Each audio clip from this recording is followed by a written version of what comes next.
के खिलाफ लड़ाई में वैक्सीन सबसे कारगर और इसका अंतिम हथियार है। सारी दुनिया में वैक्सीन को लेके एक पॉजिटिव माहौल है और बहुत शिद्दत से वहाँ की सरकारें वैक्सीन जुटाने में, वैक्सीन बनवाने में, वैक्सीन खरीदने में और वैक्सीन लगवाने में जुटी हुई हैं।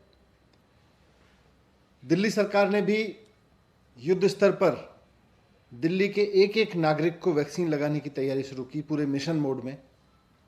इसके लिए दिल्ली में स्कूलों में, डिस्पेंसरीज में, हॉस्पिटल्स में सारा मिला के 400 सेंटर्स तो बनाए गए युवाओं के लिए, जहां युवाओं को वैक्सीन लग सकती है। 18 से 45 साल के युवाओं को वैक्सीन लग सकती है इन 400 सेंटर्स पे। और 650 सेंटर्स बनाए गए 45 साल से ऊपर के लोगों के लिए। लेकिन केंद्र सरकार की बदइंतजामी की वजह से आज युवाओं के लिए बनाए गए सारे सेंटर्स बंद हो चुके हैं। और 45 साल से ऊपर के लोगों के लिए जो सेंटर्स बनाए थे उसमें भी कोवैक्सीन के जो सेंटर्स थे वो अब बंद हो गए हैं। अब केवल कोविशील्ड के सेंटर्स वहां पे चल रहे हैं। और ये स्थिति केवल दिल्ली में नहीं है, पूरे देश में यही स्थिति है। वैक्सीन की बदइंतजामी का आलम यह है कि कई राज्यों में, कई जिलों में तो वैक्सीन के सेंटर्स शुरू ही नहीं हुए। युवाओं के लिए वैक्सीन का एक भी सेंटर शुरू नहीं हुआ कई राज्यों के कई जिलों में। और जहां शुरू भी हुए वहां बंद करने पड़ रहे हैं क्योंकि वैक्सीन अवेलेबल नहीं है। वैक्सीन क्यों अवेलेबल नहीं है? वैक्सीन कहां गई? मैं कई बार कह चुका हूं कि इसके लिए पूरी तरह से केंद्र सरकार जिम्मेदार है। आज अगर देश कोरोना की मार झेलने के लिए मजबूर है तो इसलिए क्योंकि केंद्र सरकार वैक्सीन का ठीक से मैनेजमेंट करने में पूरी तरह से फेल हुई है। केंद्र सरकार की यह जिम्मेदारी थी कि वो पूरे देश के लिए वैक्सीन उपलब्ध कराए। हमने युवाओं के लिए केंद्र सरकार से वैक्सीन मांगी तो सेंटर ने कहा भाई आपको केवल 4 लाख मिलेगी, आप ग्लोबल टेंडर करके ले लीजिए। हमने मॉडर्ना, फाइजर, जॉनसन जॉनसन इन तमाम कंपनियों से संपर्क किया तो मॉडर्ना और फाइजर ने अब तक हमें बता दिया है कि वो केवल केंद्र सरकार से बात कर रही है, वो किसी भी राज्य सरकार को सीधे प्रोक्योरमेंट नहीं दे रही है। तो केंद्र सरकार से कहो कि भाई देसी कंपनियों से वैक्सीन लेने दो तो केंद्र सरकार कहती है केवल 4 लाख मिलेगी। वैसे कहती है राज्य सरकारें खरीद ले, लेकिन राज्य सरकार जब कंपनियों से मांगती है तो केंद्र सरकार बीच में आ जाती है और कहती है केवल 4 लाख मिलेंगे। विदेशी कंपनियों की वैक्सीन जो इंटरनेशनल मार्केट में पूरी तरह से बहुत सफल साबित हो रही हैं और दुनिया के बहुत सारे देश विदेशी कंपनियों की इन वैक्सीन को ऑर्डर करके अपनी जनता को लगवा रहे हैं, उनसे खरीदने जाओ, केंद्र सरकार से बोलो इनको मंगा लो, तो केंद्र सरकार मंजूरी तो नहीं देती उनको, कहती है आप सीधे खरीद लो, राज्य सरकारें सीधे खरीद ले। राज्य सरकारें सीधे खरीदने के लिए कंपनियों से बात करती हैं तो कहते हैं कि वो कंपनियां बताती हैं जी केंद्र सरकार हमसे बात कर रही है, हम तो केंद्र सरकार के साथ बात कर रहे हैं। तो ये क्या मजाक बना रखा है वैक्सीन को लेके? ये गंभीर बीमारी है, पूरे देश के हालात गंभीर हैं। इस पे थोड़ा सा गंभीरता से विचार करें और गंभीरता से स्टैंड उठाएं। मैं कुछ अंतर्राष्ट्रीय स्थिति भी आपके सामने रखना चाहता हूं। अमेरिका में दिसंबर 2020 में, यानी कि पिछले साल, फाइजर, मॉडर्ना और जॉनसन एंड जॉनसन इन तीनों को मंजूरी दी गई थी। उन्होंने पिछले साल दिसंबर में इन तीनों वैक्सीन्स को अपने यहां इस्तेमाल की मंजूरी दे दी थी। भारत सरकार ने ना अभी फाइजर को मंजूरी दी है, ना मॉडर्ना को मंजूरी दी है, ना जॉनसन एंड जॉनसन को मंजूरी दी है। सारी दुनिया की सरकारें इन वैक्सीन्स को ना सिर्फ मंजूरी दे चुकी हैं बल्कि अपने यहां अपने लोगों के लिए खरीद चुकी हैं, और हम मंजूरी तक नहीं दे रहे हैं अभी।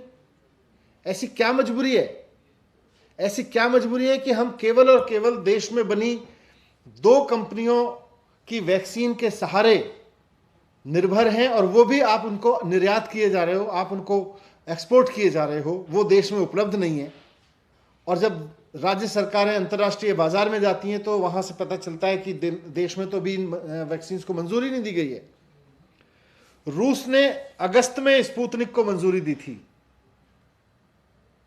पिछले साल, और दिसंबर में उन्होंने अपना मास वैक्सीनेशन प्रोग्राम शुरू कर दिया था। अगस्त में मंजूरी दे दी थी उन्होंने। 2020 में हमने स्पुतनिक को मंजूरी देने से मना कर दिया था और अप्रैल 2021 में जाके हमने मंजूरी दी। हम केवल मंजूरी खेल रहे हैं। दुनिया के 68 देश स्पुतनिक को अपने यहां खरीद के लगाना शुरू कर चुके हैं। हम केवल पिछले महीने जाके मंजूरी दे पाए हैं। पिछले साल अगस्त में हो गया था ये। ब्रिटेन ने दिसंबर में फाइजर को मंजूरी दी। हम तब भी सो रहे थे और अब भी सो रहे हैं।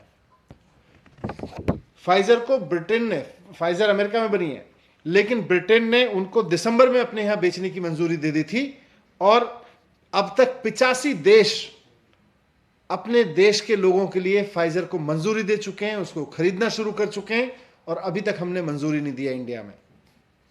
मॉडर्ना को 46 देश मंजूरी दे चुके हैं, हमने अभी अपने देश में मॉडर्ना को मंजूरी नहीं दी है।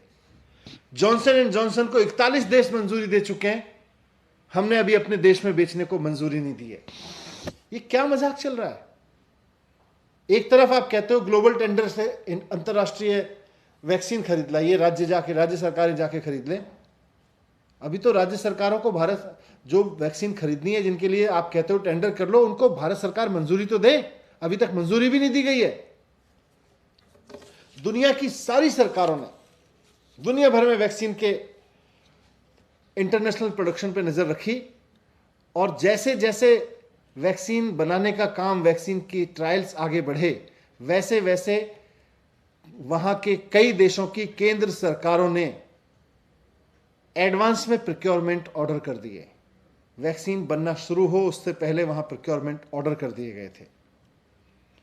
नवंबर 2020 तक, पिछले साल लगभग 7 महीने पहले, अमेरिका और यूरोपीय यूनियन ने मिलकर 70 करोड़ वैक्सीन खरीद ली थी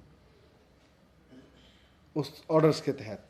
अमेरिका ने जब वैक्सीन का ट्रायल चल रहा था उसी स्टेज पे खरीदना शुरू कर दिया था और आज अमेरिका के पास में उसकी पूरी आबादी के लिए, एक एक व्यक्ति के लिए उन्होंने अपने यहां वैक्सीन खरीद के रख ली है। ब्रिटेन ने जनवरी से वैक्सीनेशन का प्रोग्राम शुरू किया था और जनवरी में ही 75% आबादी के लिए उन्होंने अपने यहां वैक्सीन खरीद के रख ली थी। नवंबर 2020 में प्रधानमंत्री नरेंद्र मोदी जी ने सीरम इंस्टीट्यूट का दौरा किया था। उसके बाद से आज तक, उसके नवंबर के बाद से अप्रैल तक भारत सरकार ने इन कंपनियों में इन्वेस्टमेंट नहीं किया। अप्रैल में जाके हमने उसमें पैसा लगाया। अमेरिका की सरकार ने अपने देश के लोगों के लिए वैक्सीन बनने से पहले मार्च 2020 में वहां पे इन्वेस्ट करना शुरू कर दिया था। जिस वक्त वहां की सरकार पहली कोरोना की वेव से लड़ रही थी, उस वक्त वहां उन्होंने वैक्सीन में इन्वेस्ट करना शुरू कर दिया था। भारत सरकार सोती रही और भारत सरकार अब भी सो रही है वैक्सीन को लेके। अभी भी वैक्सीन के बारे में बात करो तो कभी भारतीय जनता पार्टी को चूटपटांग जवाब देने के लिए आगे आ जाती है, कभी वो जस्टिफिकेशन देने लगते हैं कि हमने विदेशों में क्यों भेज दी अपने बच्चों की वैक्सीन। अपने देश के लिए, लोगों के लिए वैक्सीन नहीं है भारत सरकार के पास में और ना भारत सरकार खरीदना चाहती है। मैं बहुत हाथ जोड़ के केंद्र सरकार से विनती करता हूं कि ये वैक्सीनेशन के प्रोग्राम को मजाक मत बनाइए, इसकी गंभीरता को समझिए। ऐसा ना हो कि जब आप वैक्सीन लेके आए तब तक समय निकल चुका हो और जिन लोगों को अभी तक वैक्सीन लगी है उनकी एंटीबॉडीज भी खत्म हो जाए और उनको भी दोबारा वैक्सीन लगाने का नंबर आ जाए। एक बड़े युद्ध स्तर पर एक गंभीर जिम्मेदार सरकार की तरह से पूरे अंतर्राष्ट्रीय बाजार में खड़े हुए मॉडर्ना, जॉनसन एंड जॉनसन और ये आपकी फाइजर, ये वैक्सीन्स अवेलेबल हैं मार्केट में। दुनिया की बहुत सारी सरकारें उनको खरीद रही हैं, खरीद चुकी हैं, मंजूरी दे चुकी हैं। आप अभी मंजूरी देने में अटके हुए हैं, इनको मंजूरी दीजिए, इनको खरीदिए और अपने देश के लोगों के लिए लेके आइए। ये राज्यवार राजनीति से बाहर उठिए और देश के लोगों के लिए सोचिए।